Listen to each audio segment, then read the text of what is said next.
Danby, Vermont.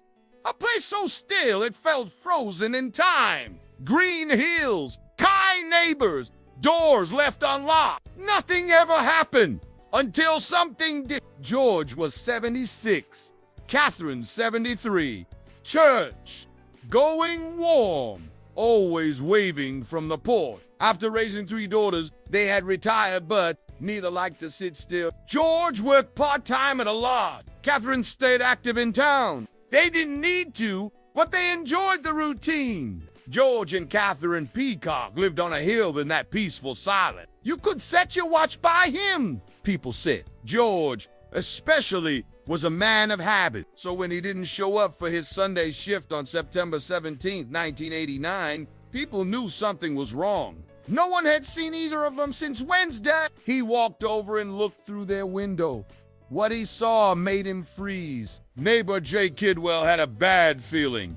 George's body lay motionless at the bottom of the stairs. Someone remembered seeing a tan sedan parked near the home that Wednesday. In a town like Danby, you don't forget an unfamiliar car. George had likely fallen or been thrown down the stairs. Catherine had been beaten, possibly in the bedroom, but there were no signs of forced entry.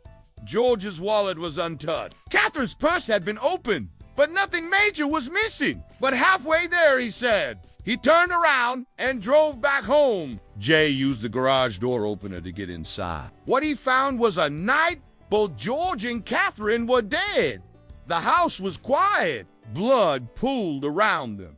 This wasn't a robbery. They kept large amounts of cash at home. Only family knew that. They tested a bloodstain from Michael's car again.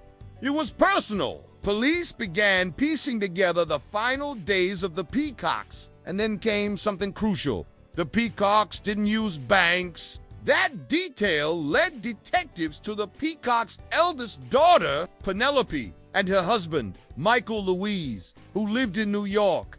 His health was failing, but justice doesn't check pulses. Inside, on the floor mat, they found a small speck of blood. In 1989, that wasn't enough for DNA testing, but it was saved. They drove a tan 1986 Chevrolet Celebrity. The quiet house on the hill, once a scene of horror, now rests in peace. Penelope allowed police to search the car. Michael claimed he had intended to visit the Peacocks that Wednesday to pick up old particle board for a project. The story felt strange. Why drive nearly 600 miles for scrap wood? Still, there wasn't enough evidence to arrest him. And then, for more than 30 years, silence. The case went cold. Then, in 2020, with new resources and advanced DNA tools, detectives reopened the file. This time, it spoke.